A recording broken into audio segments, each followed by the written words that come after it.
1 foot per year. That's how fast California's coastline is falling into the Pacific Ocean on average.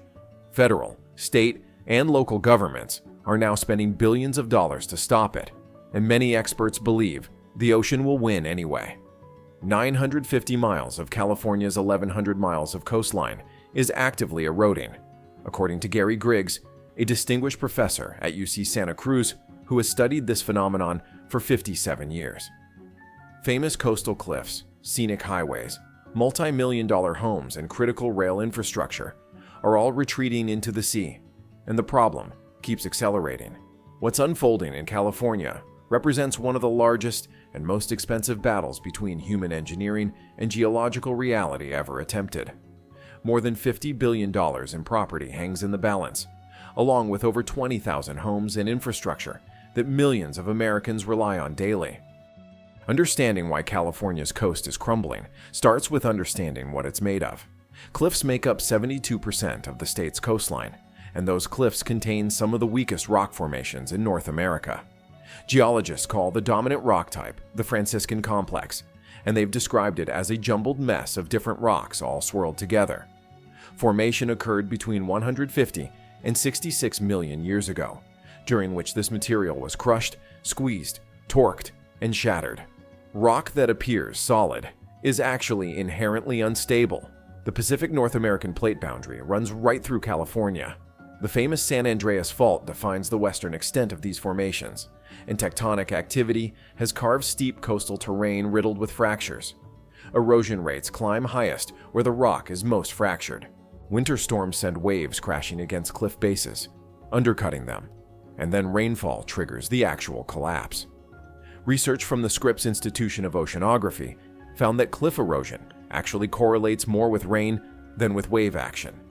Groundwater seeping through cracks builds pressure that destabilizes already weakened rock, which explains why some of the worst collapses happen days after storms pass. Up to 80 inches of rainfall pummels Big Sur during winter months, one of the most dramatic stretches of California coastline. 25,000 cubic yards of sediment slide into the ocean per mile annually in that region, which works out to more than 2,700 dump truck loads of material disappearing every single mile, every single year. Natural erosion has always shaped California's coast, but now it's accelerating at an alarming rate. 8 inches of sea level rise have already occurred over the past century, with projections indicating an additional 1 to 6.6 feet by 2100. Polar ice sheet collapse could push that figure beyond 10 feet under extreme scenarios. A sobering finding came from the United States Geological Survey in 2018. Sea level rise could more than double erosion rates of Southern California coastal cliffs by century's end. Bluff tops along nearly 300 miles of Southern California could lose between 62 and 135 feet of land under sea level rise scenarios of 1.6 to 6.6 feet. El Niño events deliver catastrophic damage that reshapes entire communities. 33 oceanfront homes were destroyed during the 1982 to 83 El Niño, with damages exceeding $200 million. 17 people died in the 1997 to 98 event, and more than 27 homes were condemned. Central California saw average erosion of 150 feet during the 2015 to 2016 El Niño, while winter beach erosion ran 76% above normal. Patrick Barnard, a USGS research geologist, discovered that coastal erosion in California jumps by 69% during extreme El Niño events. And here's the thing, strong evidence suggests these extreme events will double in frequency during the 21st century. A May 2024 study from the University of Southern California projects that coastal living costs will increase fivefold by 2050 due to erosion. Between 24 and 75% of California's beaches could completely vanish by 2100, according to the same research. Real communities are dealing with real consequences right now, and nowhere is that more evident than Rancho Palos Verdes. This wealthy community on the Palos Verdes Peninsula became ground zero for the crisis in September 2024, when Governor Gavin Newsom declared a state of emergency. Landslide activity had accelerated to 12 inches of movement per week, forcing Southern California Edison to cut power to more than 245 homes, and Southern California Gas to shut off service to 135 residences. Los Angeles County Supervisor Janice Hahn captured the unprecedented nature of the situation when she stated, "There is no playbook for an emergency like this one. That this land movement is so gigantic and so damaging that one city should not have to bear the burden alone." NASA's Jet Propulsion Laboratory deployed radar mapping technology to track the landslide. Measuring movement at 4 inches per week, workers installed 11 dewatering wells that now remove approximately 30 million gallons of groundwater per month in an attempt to slow the slide. FEMA announced a $42 million voluntary buyout program for 23 damaged properties in October 2024. But for many homeowners, this represents a fraction of what they paid for multi-million-dollar homes with ocean views.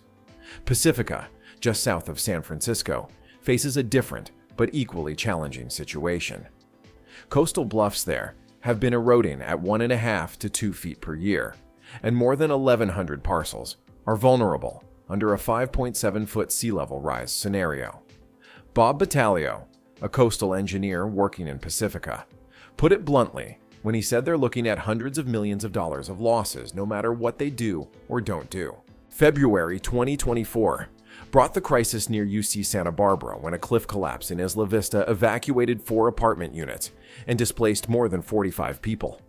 That same month in Dana Point, a cliff collapse endangered 3 homes valued between $12.9 and $15.9 million each. America's response to California's coastal crisis is massive in scale, with multiple strategies being deployed at the same time. Beach nourishment represents one of the primary approaches, led by the Army Corps of Engineers. Crews placed 1.1 million cubic yards of sand across 17 miles of coastline at Surfside Sunset Beach and Newport Beach, completing the $23.13 million project in February 2024. 700,000 cubic yards of sand created 25 acres of new beach at Solana Beach, finished in March 2024. The Encinitas Solana Beach project wrapped up in May 2024 at a cost of $50 million, with crews placing over 1 million cubic yards of sand to protect eroding bluffs. But here's the problem with sand replenishment. It's temporary. The ocean gradually removes the added sand, requiring repeated interventions, and California faces a fundamental supply issue. About 1/4 of the state's natural beach sand supply has been lost because dams trap sediment from rivers that would otherwise replenish beaches naturally. Highway relocation offers a more permanent but far more expensive solution. Caltrans has started moving roads away from the eroding coast rather than trying to armor them. The Piedras Blancas project moved a section of Highway 1 up to 475 feet inland in 2017 at a cost of $19.7 million, becoming the first Caltrans sea level rise adaptation project. At Gleason Beach, 3,700 feet of Highway 1 shifted approximately 400 feet inland, with an 850-foot bridge now carrying traffic over Scotty Creek. That $60.5 million project, completed in November 2024, represents California's first formal managed retreat highway project. Seawall and soldier pile construction continues at critical locations, including the Del Mar Bluffs Phase 5 project, where workers are installing 182 soldier piles with tieback anchors along 1.7 miles of coastline. That $88 million project runs through 2027. No infrastructure illustrates California's coastal crisis more dramatically than the Lawson Rail Corridor in Del Mar, the second busiest passenger rail line in America, carrying 3.74 million riders annually. Tracks run just feet from actively eroding bluffs. Erosion claims 4 to 6 inches of the Del Mar Bluffs every year, and landslides have forced 12 shutdowns of rail service over the past 6 years. Each closure disrupts commuters, freight, and Amtrak's Pacific Surfrider service. The San Diego Association of Governments, known as SANDAG, is planning to relocate the entire 1.7-mile section of track off the bluffs and into a tunnel system inland. Cost estimates range from $2.5 to $4 billion, with environmental review currently underway and completion targeted for 2035. The Del Mar Bluffs Phase 5 stabilization project attempts to buy time in the meantime. Workers are installing soldier piles and seawalls, while planners develop the long-term relocation solution, supported by $300 million in state grant funding. 4 current closure points plagued Big Sur's Highway 1 as of late 2024. The famous road runs along the Franciscan Melange Formation, which is highly prone to landslides, making it one of the most expensive stretches of road to maintain in America. February 9, 2024, brought a massive landslide originating 450 feet above Highway 1 that closed a 6.8-mile segment near Big Sur. The event, known as Regent's Slide, deposited an enormous volume of material onto the roadway. Repair crews now work 7 days per week, with Caltrans having spent over $35 million to date. Total estimated repair costs have reached $82 million, and the highway is projected to reopen at the end of March 2026, more than 2 years after the slide occurred. A debris flow at Rat Creek in January 2021 washed away a 150-foot section of Highway 1, requiring construction of essentially a new road section where the old one had simply ceased to exist. Whether to protect properties with seawalls or relocate development away from the eroding edge has become the most contentious issue in California coastal policy. 14% of California's entire coastline and 38% of Southern California beaches are already armored with seawalls, riprap, or other protective structures. Advocates for managed retreat argue that seawalls cause what's called passive erosion, where beaches in front gradually disappear as rising seas have nowhere to migrate inland. Research shows that armored beaches have 3 times fewer shorebirds and 4 to 7 times fewer gulls than natural beaches. The Surfrider Foundation predicts that 70% of California's sandy beaches will be lost by 2100 if current armoring trends continue. Surfers Point in Ventura stands as the success story for managed retreat. A bike path and parking lot were moved 60 to 80 feet inland between 2011 and 2013, with cobble mattresses and restored dunes replacing hard armoring. The project withstood the 2015 to 2016 El Niño and extreme storms in 2017, and a $16.2 million Phase 2 is now underway. Christine Bowles, a Pacifica City Council member, summarized the philosophy when she said that when people fight the ocean always wins. Property owners and their advocates see things differently. The Pacific Legal Foundation argues that the California Coastal Act mandates seawalls shall be permitted to protect existing structures, and they contend that managed retreat amounts to unconstitutional taking of property without fair compensation. Damian Schiff, an attorney with the Pacific Legal Foundation, pointed out that the Bill of Rights says one of the fundamental rights is the right to use and to protect one's private property. A landmark case may soon reshape California coastal policy entirely. The Casamigos Homeowners Association versus California Coastal Commission case is potentially headed to the California Supreme Court. Townhome owners in Half Moon Bay sought a 257-foot seawall to protect their properties, but the Coastal Commission approved only 50 feet. An appellate court issued a tentative ruling favoring the commission in late 2024. Every structure built on the California coast after 1977 could claim a right to seawall protection if homeowners ultimately win. The implications for beach preservation and public access would be enormous.